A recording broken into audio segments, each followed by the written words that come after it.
They say love can conquer all. But what happens when that love is tested by betrayal, secrets, and the harsh reality of public scandal?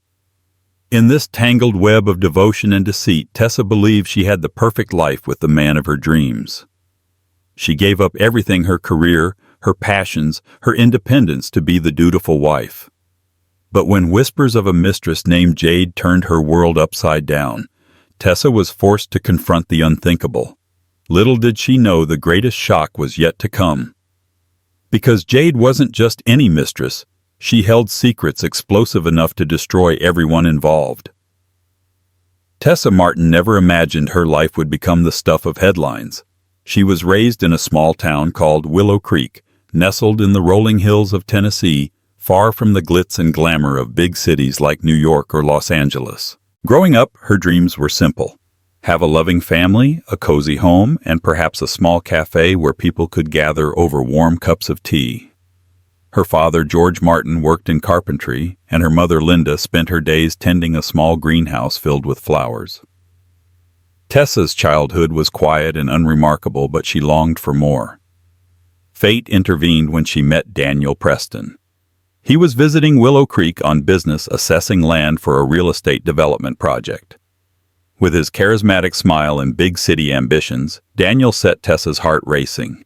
She fell quickly convinced that fate had dropped a fairy tale romance right into her lap. Little did she know this was just the beginning. Within weeks of meeting Daniel, Tessa found herself enthralled by his stories of corporate boardrooms, lavish dinners, and weekend getaways on private yachts. He proposed to her 6 months later, kneeling in front of the greenhouse she'd grown up helping her mother manage. Tessa's parents were wary. Daniel's life seemed too different from theirs, but love has a way of blinding us to warning signs. Daniel promised Tessa the world travel comfort support to pursue her dream cafe. In return, Tessa left Willow Creek to live with him in Seattle, Washington, stepping into a life of sophistication and potential she had only glimpsed in magazines. Her heart soared at the thought of building a future with Daniel. But as the wedding approached, Tessa noticed subtle changes. Daniel's phone seemed glued to his hand, and he often left the room to take calls. There were hushed conversations and urgent trips out of town, small hints at bigger secrets waiting to emerge. The couple opted for a small private ceremony at a lakeside lodge near Snoqualmie. Only a handful of close friends and Tessa's immediate family were invited. Daniel's family, consisting of his mother, Lorraine Preston, and his older sister, Victoria, were formal and polite, but Tessa couldn't shake the sense they disapproved of her. Lorraine in particular was icy, murmuring about Tessa's lack of pedigree. Despite this, Tessa was determined to make the best of her wedding day. They exchanged heartfelt vows, tears glimmering in their eyes. For Tessa, it was a dream come true. A fresh start in a new city with the man she loved. She had always believed that love conquers all, and she was certain it would bridge whatever gap existed with Daniel's family. Shortly after the wedding, however, Daniel's behavior shifted again. He became more secretive, left for last-minute business trips, and returned home with a tension simmering beneath his polished exterior. When Tessa learned she was pregnant, she was overjoyed. This was the next chapter. She had always wanted motherhood, building a family, and maybe finally setting up that cozy cafe. Her doctor confirmed that everything looked healthy for both mother and child. Tessa's excitement was boundless. Yet Daniel's reaction was muted. He offered a tight smile and mumbled about the additional expenses of a baby. Tessa chalked it up to stress. Daniel was climbing the corporate ladder at lightning speed. Perhaps the idea of fatherhood weighed on him as a new responsibility. At Daniel's insistence, Tessa stopped working to focus on her pregnancy. He promised to financially support her and assured her that his success was their success. Trusting him, Tessa gave up the part-time marketing job she'd landed in Seattle. No more stable income of her own, no more personal savings, just absolute reliance on Daniel. It was a leap of faith she took without hesitation. As Tessa settled into her pregnancy, she couldn't help noticing Daniel's increasing distance. He spent late nights at work, rarely answered her calls, and seemed to be losing interest in the joys of her pregnancy. Whenever Tessa tried to bring up the nursery decor or baby names, Daniel brushed her off with a curt, "Later, I'm busy." One afternoon, as Tessa waited outside Daniel's office for a routine doctor's appointment, she saw a woman gliding out of the lobby. Tall, elegant, and dressed in a tailored black suit, she paused to greet Daniel's assistant in a familiar way. Tessa's stomach churned with a sudden knot of anxiety. There was an inexplicable sense of intimacy in the woman's gesture. When Tessa asked Daniel later who the woman was, he claimed she was just a consultant named Jade Williams. But the way his eyes darted away, the way he changed the subject so quickly, it sparked new suspicions Tessa couldn't ignore. Over the following weeks, Tessa tried to live the perfect wife's life. She entertained Daniel's colleagues at dinner parties, looked after her growing bump, and appeared gracious whenever his mother dropped by unannounced, offering criticisms about how Tessa was handling her pregnancy. Daniel's success reached new heights. He purchased a sleek condo overlooking the Puget Sound, which dazzled Tessa at first.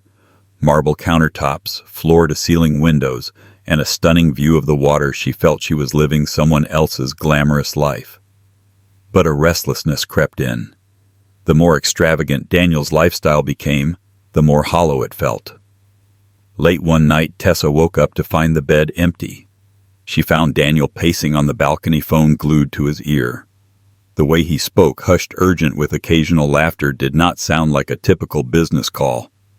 It was personal, intimate, and Tessa felt a creeping dread that her suspicions were about to be confirmed. Driven by a gnawing fear, Tessa decided to do what she never thought she would: check Daniel's phone messages. He'd left his phone charging in the living room. As she scrolled, her heart pounded. She discovered texts from a contact labeled, "Work Jade." But the messages had nothing to do with real estate deals or corporate expansions. They were intimate discussions of stolen weekends, shared confessions, whispered promises of a future. Tessa's breath caught in her throat when she read Jade complaining about that gullible woman at home. The phrase stung like a hornet.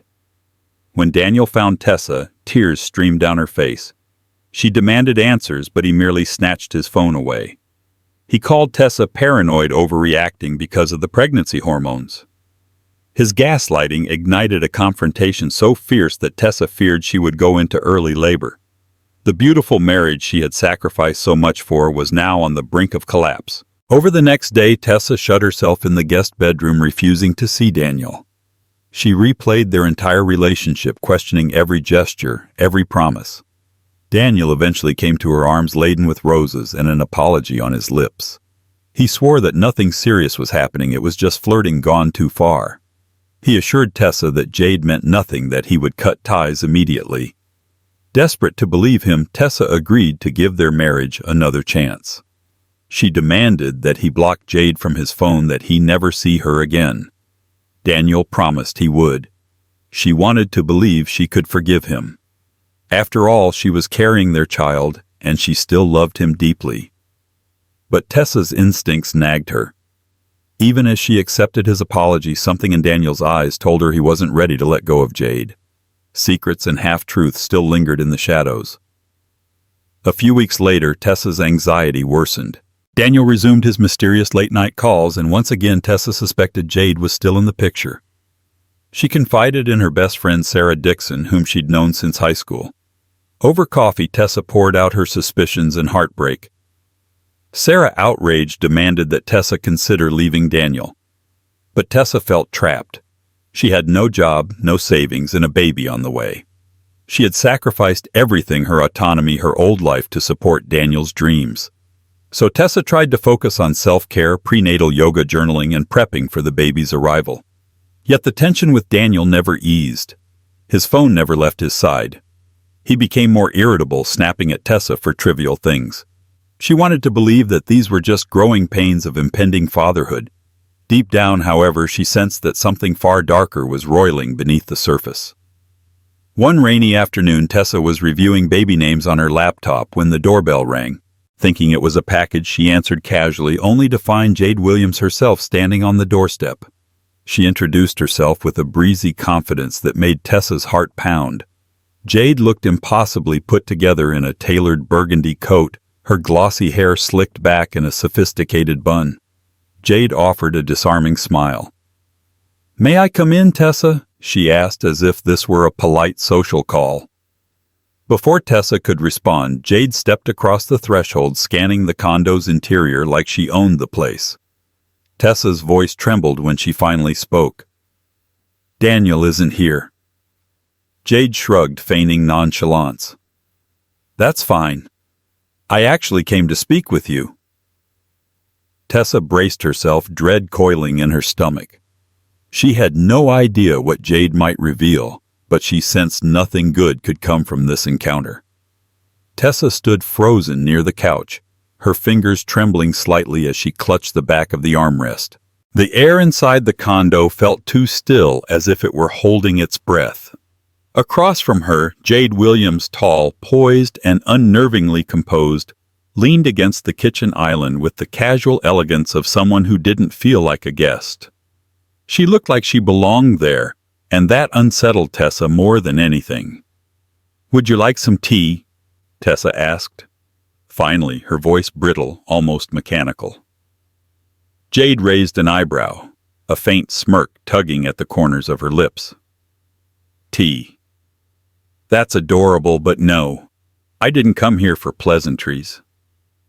Tessa nodded stiffly and took a deep breath. "Then what did you come for?" Jade's smile faded. She stepped forward, her heels clicking lightly against the hardwood floor. "To tell you the truth your husband keeps dancing around like it's some inconvenient rumor." Tessa's stomach tightened. "He told me it was just a fling," she said, trying to steady her voice. "A mistake. Nothing serious." Jade let out a dry, humorless laugh. "A fling." She crossed her arms, the rich burgundy of her coat making her look like she'd stepped out of a fashion editorial. "That's cute. Daniel and I were together for nearly a year. He didn't just flirt with me, he built a life with me in secret. We had weekend getaways, shared bank accounts, business plans." Tessa flinched. The words sliced deep, but she refused to let Jade see her break. "Then why are you here now? If you were so important to him, why is he with me?" Jade's eyes flashed. "Because you were always the perfect front, the small-town sweetheart who gave up everything to be his pretty little wife. He needed someone like you, respectable, wholesome, to show his investors and clients that he was stable. I was the backroom deal, the one who actually helped him close those million-dollar contracts." Tessa blinked. "What are you talking about?" Jade reached into her purse and pulled out her phone. She tapped through a few photos and held it out. Tessa hesitated, then took the phone with unsteady hands. Her breath caught as she scrolled Daniel and Jade on a yacht in Vancouver, arms around each other. At a luxury resort in Whistler, laughing over candlelit dinners. In one photo, Daniel was kissing Jade's forehead with a tenderness that shattered Tessa's composure. "Why are you showing me this?" she whispered. "Because you need to stop living in that delusion," Jade said. Her voice wasn't cruel, but it wasn't kind either. It was resolute. "I'm suing him for breach of contract and emotional distress. But before I burn the whole house down, I thought you should know exactly who you married." Tessa looked up sharply. "You're suing him? What kind of contract?" Jade smiled, but this time it was razor sharp. "Daniel promised me a partnership in a real estate venture. I gave him access to my father's investor network. I put my name on proposals, helped him land clients. In return, he promised me equity ownership and, yes, our own future. That was the deal. And when I found out he was playing house with you, he tried to erase me, like I was a mistake to delete." Tessa's head spun. "So this is revenge?" "This is justice," Jade corrected calmly. Then she leaned in a little. "But that's not the worst of it." Tessa backed away instinctively. "There's more." Jade's gaze softened for the first time, though it was still tinged with sadness. "I was pregnant once. His baby." Tessa's hands flew to her stomach involuntarily. "What?" "He convinced me to get rid of it." Jade continued. "Told me it wasn't the right time, that it would ruin everything he was working for. Promised we'd try again later when things settled down. I was stupid enough to believe him." Tears stung the corners of Tessa's eyes. "You had an abortion." Jade nodded. "He drove me to the clinic, waited in the parking lot, didn't even hold my hand." She looked away for a moment, collecting herself. "That's when I realized he never intended to build anything real with me. Or you. He's not capable of loyalty. He uses people, then discards them when they're no longer convenient." Tessa couldn't breathe. Her world spun on its axis.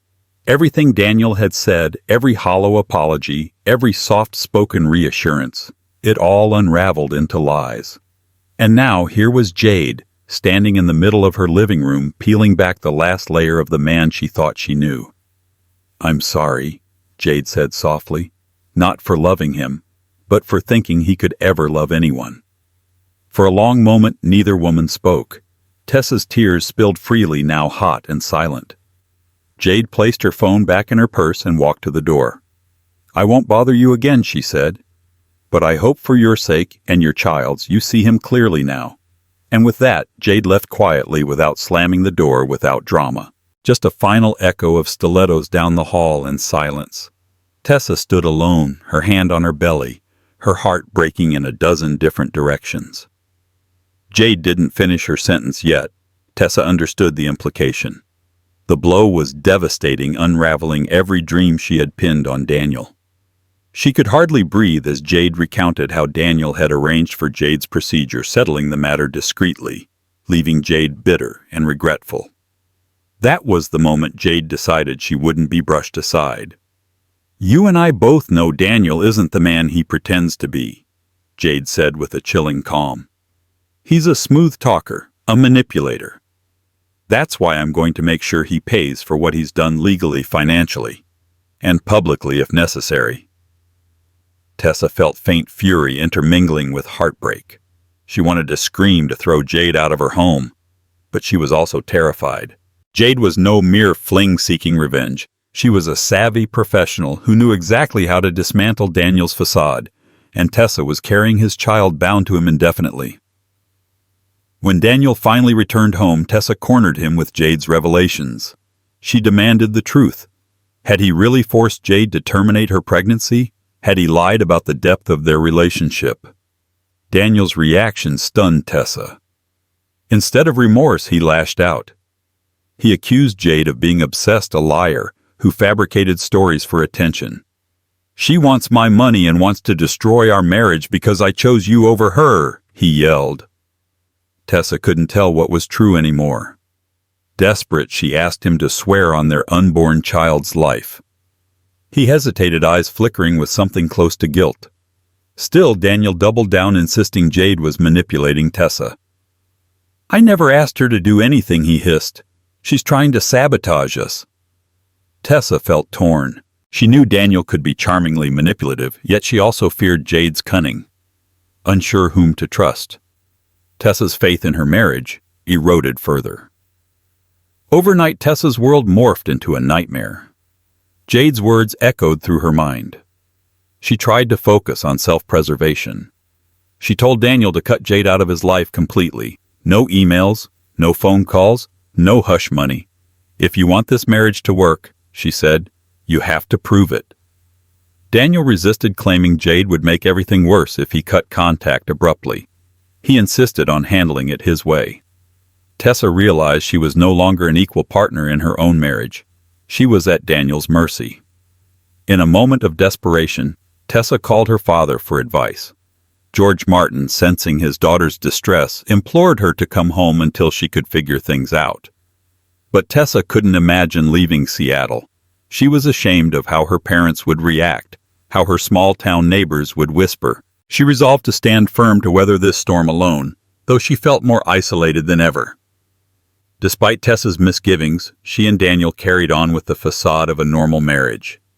The baby's due date was 4 months away, and Tessa tried to funnel her energy into prenatal classes.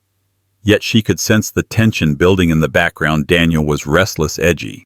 His business deals grew more complex, and Jade was never entirely out of the picture. One afternoon, Tessa decided to investigate further. She accessed Daniel's old laptop, left in a cabinet for months. Hidden in an obscure folder labeled Consulting, she found a cache of photos and documents linking Daniel not just to Jade, but also to questionable financial dealings. There were logs of expensive gifts and wire transfers to an account under Jade's name. Shaken, Tessa realized Daniel had lied to her about almost everything. Her unborn child's father was embroiled in a twisted web of deception, and she had no idea how to break free. The knock on the door came just as Tessa was folding a basket of freshly laundered baby onesies. She moved slowly, her belly heavy with the weight of nearing motherhood, and opened the door to find Daniel standing stiffly, his face pale and his jaw clenched tight. "What now?" she asked tiredly, sensing more bad news before he even spoke. Daniel didn't answer right away. Instead, he handed her a thick white envelope with a stamped seal on the front. She took it with a frown and scanned the label. King County Superior Court. Her heart skipped a beat. She tore the envelope open with trembling fingers and unfolded the official-looking documents. Her eyes darted over the legal jargon: plaintiff-defendant, emotional distress, breach of contract, and then stopped cold at the plaintiff's name. Jade Williams. Tessa felt the blood drain from her face. "She's suing you." Daniel pressed his fingers to his temples and sank into the couch like a man twice his age. "Yes. Apparently she thinks I broke some kind of deal. This is just a stunt. She's bluffing." Tessa's mind reeled. Breach of contract. What contract? She claims I promised her a share in a business project, Daniel muttered, avoiding her eyes. And that I used her connections to land funding. It's all made up. She's angry that I cut her off and now she's trying to ruin me. Tessa's pulse pounded in her ears as she flipped through the pages. The complaint was scathing and detailed. Jade alleged that Daniel had entered into a verbal agreement supported by emails and text messages, promising her a role as a partner in a new development firm. In exchange, she had introduced him to high-value investors and given him access to insider contacts. She further claimed that the relationship had been both personal and professional, and that when Daniel severed ties, he not only broke her heart, he sabotaged her career. She even has screenshots, Tessa whispered, reading from the page. Photos, voicemails. She kept everything. Daniel stood up abruptly and started pacing. "She's trying to extort me. If I pay her off, she'll walk away, but I won't give her a dime." "She's going public with this," Tessa said numbly, still staring at the legal complaint. "This isn't just about money, is it?" He stopped pacing. "No," he said flatly. "It's about reputation and control." Within days, the story hit the local press. A leaked copy of the lawsuit appeared on a gossip blog, and soon every corner of Daniel's professional world was buzzing. Headlines splashed across business sections and real estate forums. Seattle power broker hit with explosive lawsuit from former mistress and business associate. Lawsuit alleges transactional romance, with promises of equity and silence. Tessa watched it unfold like a slow-motion car crash. Her phone began buzzing with messages from people she hadn't spoken to in years, some offering condolences, others seeking gossip. She stopped answering altogether. At the grocery store, she noticed a cashier glance at her stomach, then quickly look away. The shame was unbearable. Daniel tried to put on a brave face, but he was unraveling. He spent late nights with his attorney, Margaret Liu, reviewing documents and preparing a defense strategy. Margaret, cold and clinical, advised him to discredit the mistress before she discredits you. She recommended painting Jade as an opportunist with an axe to grind. Tessa sat through one of their meetings feeling invisible. At one point, Margaret looked directly at her and said, "It would be helpful if Mrs. Preston didn't speak to the press under any circumstances." "I haven't," Tessa said, her voice small. "Let's keep it that way." The condescension stung, but Tessa bit her tongue. She had bigger things to worry about. The lawsuit wasn't just about Daniel and Jade anymore, it was about her too. Her name wasn't in the complaint, but she was the pregnant wife, the one paraded in tabloids as the humiliated victim. Paparazzi began showing up outside their condo, hoping to catch a photo of the other woman and the betrayed mother-to-be. Tessa closed the blinds, turned off the news, and avoided the internet altogether. One afternoon, while Daniel was out meeting with his legal team, Tessa sat in the nursery folding baby clothes with mechanical hands. Her back ached, her feet were swollen, and her chest burned with resentment. Every room in the house felt tainted by Daniel's lies. The crib they had chosen together now looked like a symbol of betrayal rather than joy. When she finally picked up the phone to call her best friend Sarah, her voice broke the moment Sarah answered. "I can't breathe in this place anymore," she sobbed. "Every time I close my eyes, I see her face. I hear his lies. And now everyone knows. The whole world knows." Sarah was quiet for a long moment, then said gently, "You don't have to stay. You never did." "But where would I go?" Tessa whispered. "You come here, to me, or to your parents. You're not alone, Tessa. You were never alone." That night Tessa sat awake while Daniel snored in the other room, oblivious. She held her belly and whispered to the child growing inside her, "I don't know what kind of world you're about to come into, but I promise I'll protect you, even if I have to walk away from everything." For the first time in weeks she felt something shift inside her. Not fear, not grief, resolve. News of the lawsuit rippled through Daniel's workplace and social circle. Rumors spread like wildfire. Tessa was mortified her husband's affair was now public knowledge, fueling endless gossip and speculation. She dreaded leaving the condo, terrified she'd run into someone who recognized her as that pregnant wife. In desperation, Daniel hired a high-powered attorney, Margaret Liu. She was a no-nonsense woman in her late 50s, known for her fierce courtroom demeanor. Tessa met Margaret only once, and the lawyer's disapproving glare spoke volumes. She advised Daniel to keep his wife under control to avoid any additional public spectacle. Tessa felt belittled, but Daniel offered no comfort. That night, Tessa slept alone again. Daniel spent hours in his study conferring with Margaret and other associates. Tessa realized with painful clarity that Daniel was more concerned about saving his career than mending their broken trust or protecting her from public humiliation. Just when Tessa felt she had no one to turn to, she received a call from an old acquaintance, Victoria Preston, Daniel's sister. Victoria had been reserved at the wedding, and Tessa always thought she shared Lorraine's disdain. However, Victoria seemed genuinely worried about Tessa and the baby. When they met for coffee, Victoria explained that she had long suspected her brother's dark side. "Daniel has a pattern," she confessed. "He charms people, uses them, then discards them. I've seen him do it in business deals and in relationships." Victoria suspected Jade was only one piece of a larger mosaic. She also hinted that Daniel might have misappropriated funds, forging documents to cover his tracks. Stunned, Tessa broke down, confessing her fears of being trapped without resources. Victoria held her hand, promising that if Tessa needed help, financial or legal, she would stand by her side. For the first time in weeks, Tessa felt a glimmer of hope. A pivotal court hearing arrived, one that would set the tone for the upcoming trial.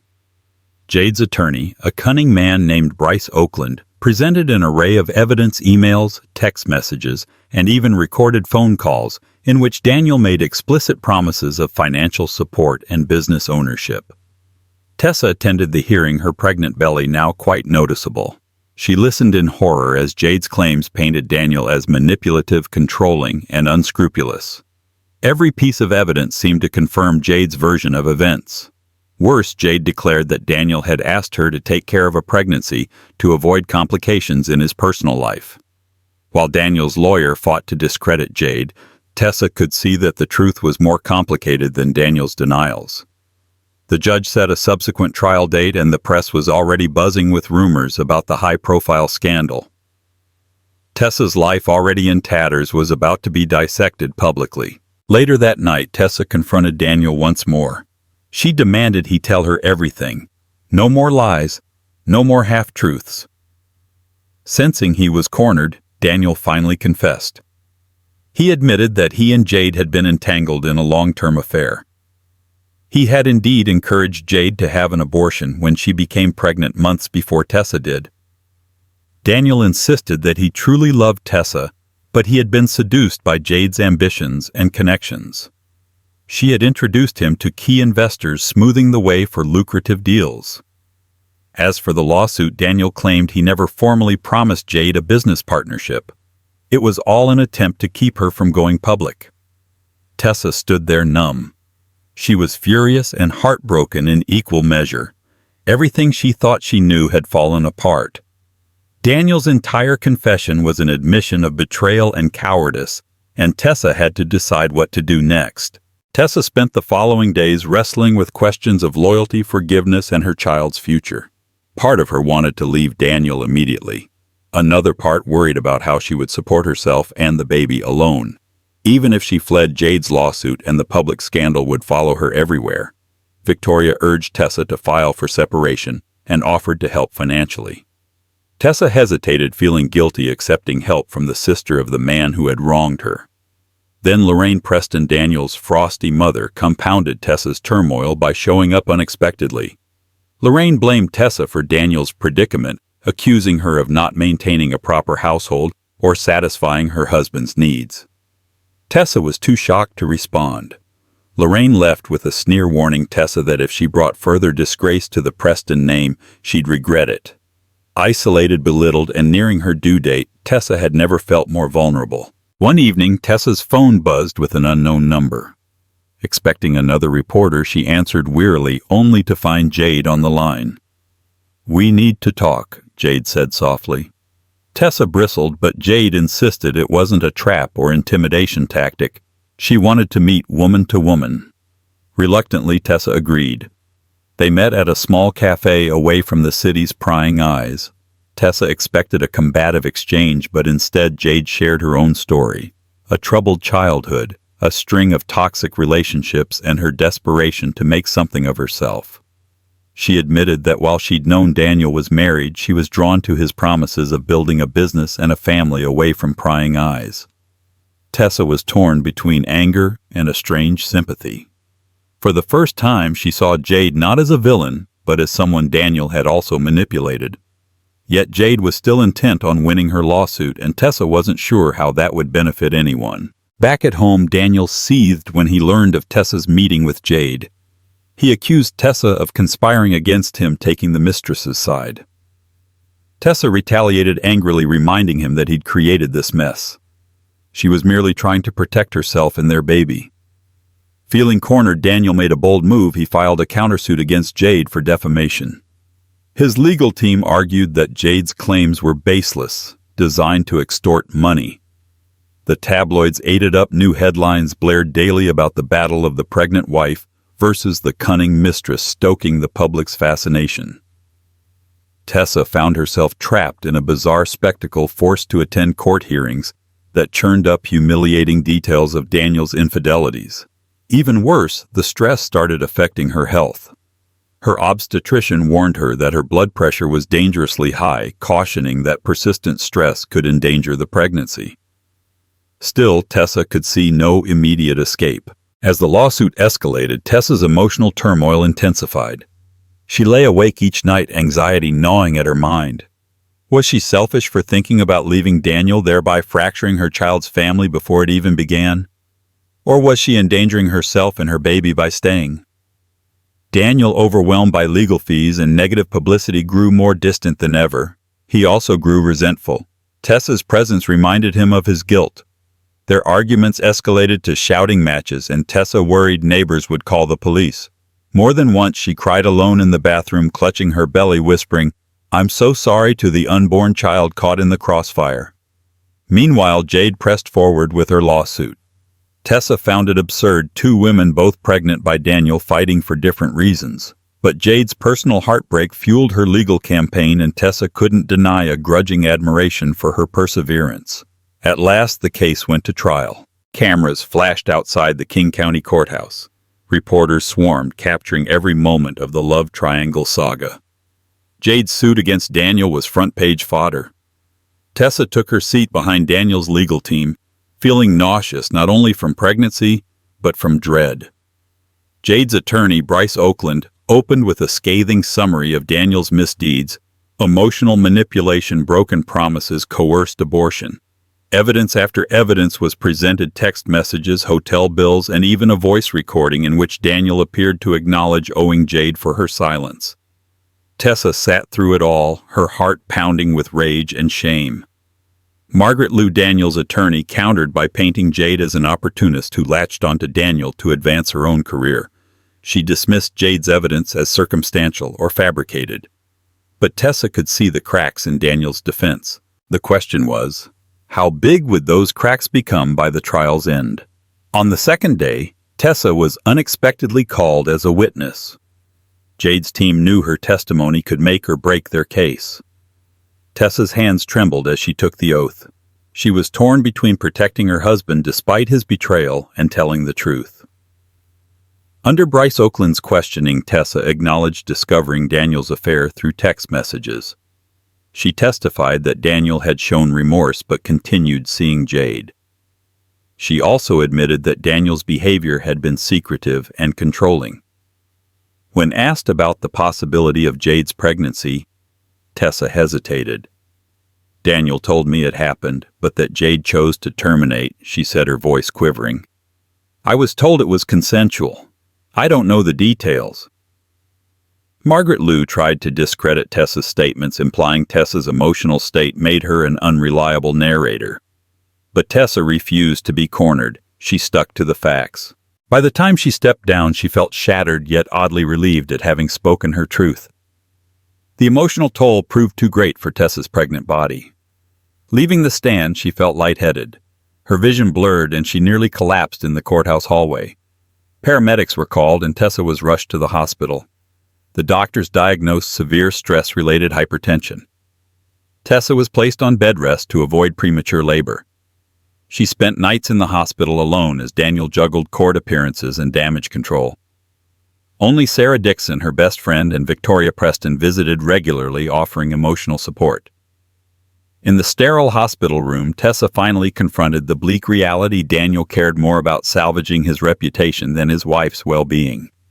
One night, when Tessa was half asleep, Daniel dropped by, briefly gave her a cursory, "Hope you're okay," and rushed off to meet his attorney. She realized that her marriage was beyond repair and something within her began to harden.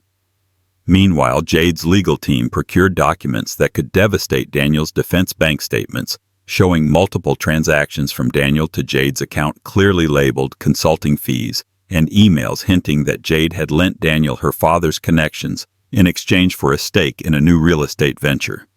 This was more than infidelity, it was potential fraud. The possibility of a criminal investigation loomed. The media latched onto the story, painting Daniel as a morally bankrupt businessman who used women and shady deals to climb the corporate ladder. Unbeknownst to Tessa, Jade herself was conflicted.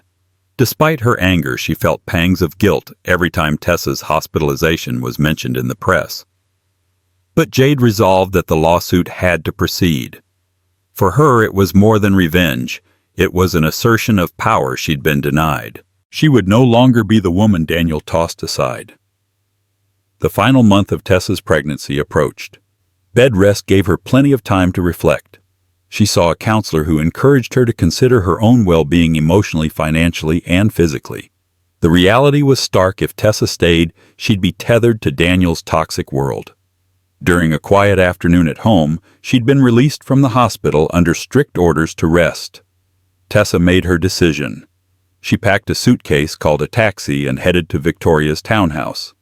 Surprised but sympathetic, Victoria welcomed Tessa. Over chamomile tea, Tessa confided her plan: once the baby was born, she would file for divorce, secure child support, and start over in Willow Creek if necessary. Victoria praised her courage, assuring Tessa that she'd help however she could. For Tessa, it felt like a weight lifting off her shoulders. She might be pregnant and vulnerable, but she wasn't powerless anymore. 2 weeks later, Tessa went into labor unexpectedly. The pain gripped her while she was sorting through baby clothes at Victoria's. Panicking, Victoria rushed her to the nearest hospital. Despite the tension and heartbreak swirling in her life, Tessa focused on bringing her baby safely into the world. After hours of grueling labor, Tessa gave birth to a baby girl whom she named Sophia Rose. Holding Sophia for the first time, Tessa felt an indescribable wave of love and determination. She swore she would protect her daughter from the toxicity Daniel had unleashed. Daniel arrived at the hospital late, reeking of alcohol. He half-heartedly congratulated Tessa, then insisted on holding the baby for a few moments. Tessa allowed him, but the sight filled her with an uneasy sadness. She realized then that Daniel's presence could no longer overshadow her child's future. This was Sophia's beginning, and Tessa intended to make it a bright one. While Tessa was still recovering, the court rendered its verdict on Jade's lawsuit. Jade won the civil case against Daniel for breach of contract and emotional distress, though the financial award was smaller than she'd hoped. The judge believed Jade's evidence that Daniel had made explicit promises he failed to honor, but also noted Jade's own questionable motives. For Tessa, it was surreal to hear that her husband, still legally so, had lost in court. The scandal tarnished Daniel's professional reputation, forcing him to step down from his executive role. Investors fled his projects, and some threatened to file their own lawsuits. His downfall, once unimaginable, now looked inevitable. Jade, meanwhile, gave a brief statement to the press, emphasizing that her legal victory was about accountability. Public opinion was split. Some saw Jade as an opportunist, others as a wronged woman fighting back. Tessa watched from a distance, too emotionally exhausted to even form an opinion. In the weeks after the verdict, Daniel tried to rebuild the tatters of his life. He approached Tessa with a last-ditch plea to work things out, but she stood firm. She wanted a legal separation, no more illusions of a happy family. Victoria and Sarah formed Tessa's support system as she navigated the paperwork. She filed for custody of Sophia, though she allowed Daniel visitation rights. She wanted Sophia to know her father, but on Tessa's terms. Meanwhile, Tessa found a part-time marketing job, her old skill set proving useful for a small organic food company. It wasn't glamorous, but it was a step toward regaining independence. Days passed in a blur of diapers and settlement negotiations. Tessa was exhausted, yet resolute. She might not have the fairy tale marriage she once dreamed of, but she did have a plan for a new life, one built on her own strength, not Daniel's empty promises. A few months later, Tessa decided to take Sophia to Willow Creek for a visit. Sarah offered to drive, and they set off early in the morning. As the familiar countryside rolled by, Tessa felt a wave of nostalgia and regret. She had left this peaceful place chasing the dream of a perfect life with Daniel. Now she was returning as a single mother, battered by betrayal, but also stronger for it. Her parents greeted her with tears of joy, doting on baby Sophia. It was a weekend of healing. Tessa strolled along the old dirt roads, visited her father's carpentry workshop, and took Sophia to see her grandmother's greenhouse. For the first time since the scandal erupted, she felt a sense of calm. Before leaving, Tessa's father pulled her aside. "You've been through a lot, Tess," he said softly. "We're proud of you for standing up for yourself. Always remember you have a home here." Back in Seattle, Tessa received an unexpected email from Jade, a short note saying she was moving to Los Angeles to start fresh. She'd used part of her settlement to buy into a startup that specialized in marketing for real estate companies, a twist of irony that made Tessa smile sadly. Jade added that she felt no ill will toward Tessa, wishing her and the baby well. Tessa replied with a brief message wishing Jade luck. It was a peculiar sense of closure. Once Jade had been the villain in Tessa's life, but now Tessa saw her as another victim of Daniel's manipulations, albeit one who fought back vigorously. The messy court battles, the betrayal, the heartbreak, none of it could be undone. But Tessa felt a small relief knowing Jade would be far away, forging her own path. Everyone, it seemed, was trying to move on from the wreckage Daniel had caused. With Jade gone and Daniel facing financial ruin, Tessa found herself surprisingly free. She rented a small but comfortable apartment in a quieter part of Seattle. The lease was in her name alone, and for the first time since leaving Willow Creek, she felt a sense of ownership over her life. Sophia was her beacon, a reminder that new life and hope could spring from even the darkest circumstances.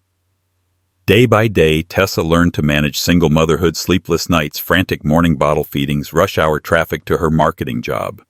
It was exhausting, yet empowering. She no longer worried about hidden phone calls or secret bank transactions. Her life might be simpler, but it was honest. Tessa decided to reopen the dream she once had, a cafe. She began drafting a business plan during Sophia's nap time, determined to create something that was wholly hers. A spark of ambition lit in her anew. One morning, Tessa ran into Daniel at a local park. He was there with a friend, looking more disheveled than she'd ever seen him. Lines of worry etched his face.